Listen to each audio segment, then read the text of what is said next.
시청자 여러분, 밤새 잘 주무셨습니까? 경제 부동산의 김동수입니다. 정부가 부동산 대책을 발표할 때마다 각종 세금을 올리고 있습니다. 집값을 잡겠다는 포석이었지만 결국 실패한 정책으로 평가받고 있습니다. 부동산 투기 근절 및 재발 방지 대책으로 단기간 보유한 토지 거래에 대한 양도소득세를 강화하면서 토지뿐 아니라 상가 그리고 비주거용 오피스텔 소유자까지 줄줄이 세금 부담이 늘어날 전망입니다. 현행 과세 체계에서 토지에 대한 세금이 주택을 제외한 모든 부동산에 일괄적으로 적용되기 때문입니다. 여당은 뿔난 민심을 달래려고 부동산 세금과 대출 규제 완화를 거론하며 정책 역주행을 하고 있고, 정부는 세금 인상 카드로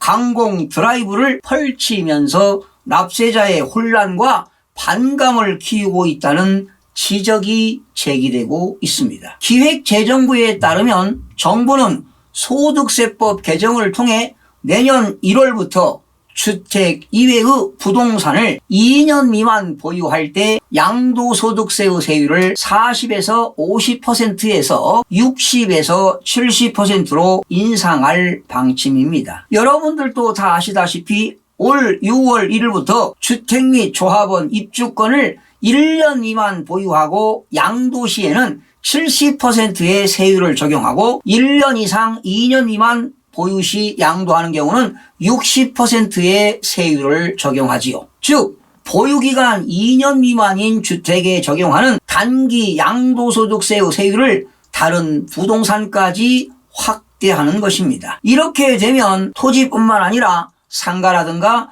비주거용 오피스텔 같은 상업용 부동산도 양도소득세 인상이 되는 것입니다. 현재 과세 체계상 사업용 토지와 상업용 부동산이 모두 주택의 부동산으로 분류되기 때문입니다. 정부 대책이 이번 사안과 무관한 상업용 부동산으로까지 번지면서 급한 개인 사정으로 단기간 내 상가나 오피스텔을 처분해야 하는 소유자들도 징벌적 과세 대상이 될 수 있다는 것입니다. 기획재정부 관계자는 이번 대책을 위해 토지만 분리해서 과세 체계를 다시 만들 수 없어 상업용 건물까지 적용 대상에 포함시켰다며 단기 보유한 부동산에 대해 세금을 강화한다는 정부의 기조에도 맞는다고 강조했습니다. 양도소득세는 시세 차익에 부과하기 때문에 차익의 70%를 세금으로 내더라도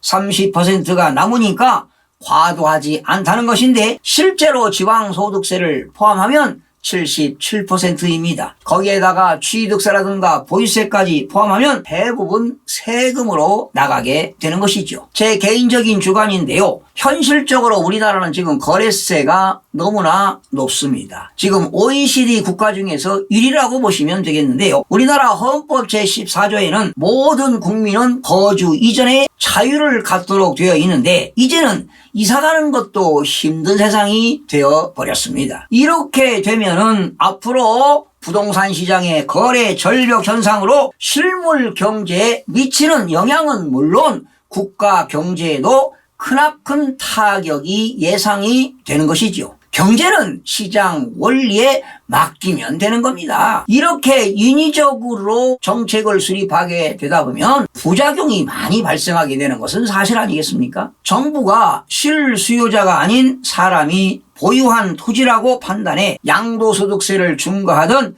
비사업용 토지의 경우 중과세율이 더욱더 높아집니다. 현재는 기본세율에다가 6%에서 45%, 8단계 초과 누진세율에다가 중과율 10%를 가산을 했는데요. 내년부터는 비사업용 토지에 대해서는 기본세율에다가 20%포인트가 높아지게 됩니다. 또한 보유기간 장단에 따라 최대 30%까지 적용하던 장기 보유 특별공제도 받을 수 없게 됐습니다. 앞으로는 토지를 새로 취득하는 것도 어려워집니다. 가계 비주택담보대출의 주택담보대출 비율 LTV 규제를 적용하고 일정 규모입니다. 1000제곱미터 이상 또는 5억 원 이상의 토지를 구입할 때는 주택을 구입할 때 자금 조달 계획서를 작성하는 것처럼 이렇게 자금 조달 계획서를 내어야 합니다.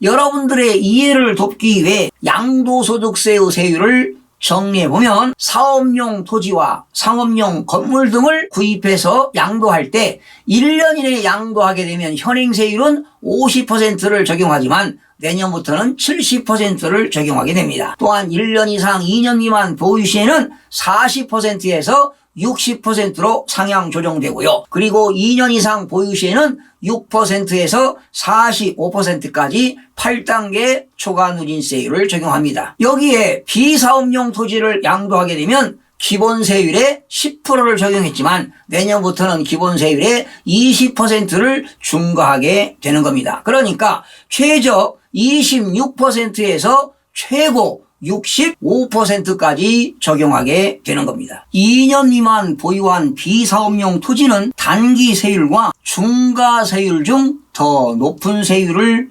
적용하게 됩니다. 제가 말씀드린 이 내용들은 지금 2022년 1월부터 적용할 내용들입니다. 제가 직접 시뮬레이션을 해봤습니다. 만약에 10년을 보유한 비사업용 토지를 처분하고 2억 원의 양도차익이 발생했다고 가정해봅니다. 그러면 현재 양도소득세와 지방소득세를 포함해서 현재 양도한다면 6,157만 2,500원이 되겠는데요. 만약에 올해 양도하지 않고 내년에 양도한다면, 내년에 처분한다면 1억 466만 5천원으로 세금 차이가 4,309만 2,500원이 차이가 나는데요. 무려 70%까지 세금이 오르는 셈입니다. 양도소득세는 보유기간 장단은 물론 양도소득세 과세표준과 세율에 따라 세금 차이가 많이 발생합니다. 특히 지난해 7.10 대책 때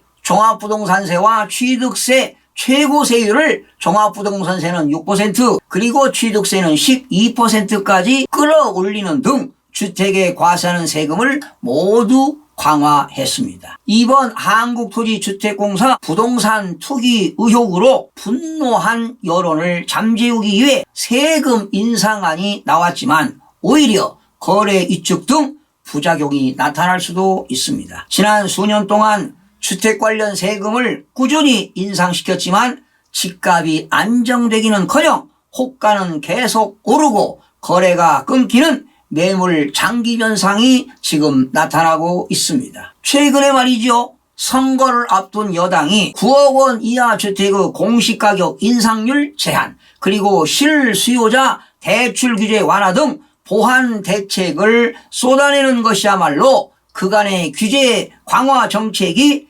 실패했다는 것을 스스로 인정하는 것 아니겠습니까? 국민들이 부담하는 세금은 안정적이고 명확하게 설계해서 국민 경제 발전에 이바지해야 할 사회적 약속인데 부동산 문제가 발생할 때마다 법을 개정시킨다면 과세의 공정성과 효율성, 안정성 그리고 신뢰성 등 기본 원칙이 무너지면 납세자들은 혼란이 가중될 수밖에 없고요.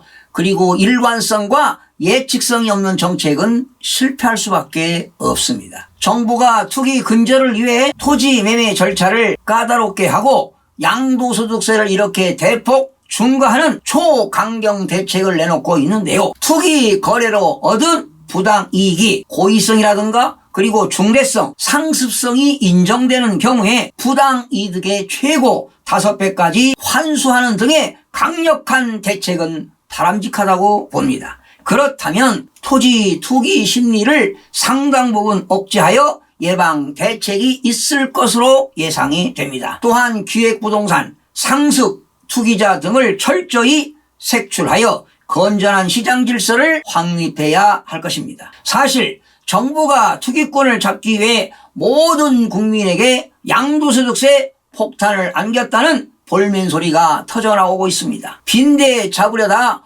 초과상관 태우는 격입니다. 보궐선거를 앞두고 악화된 부동산 민심을 달래기 위해 쏟아낸 과잉 대책이 자칫 부동산 시장 순기능을 위축시키지 않을까 염려가 됩니다. 시청해주신 여러분 고맙습니다. 최선을 다하겠습니다. 마음이 드셨다면 구독, 좋아요 꼭 부탁드리겠습니다. 고맙습니다.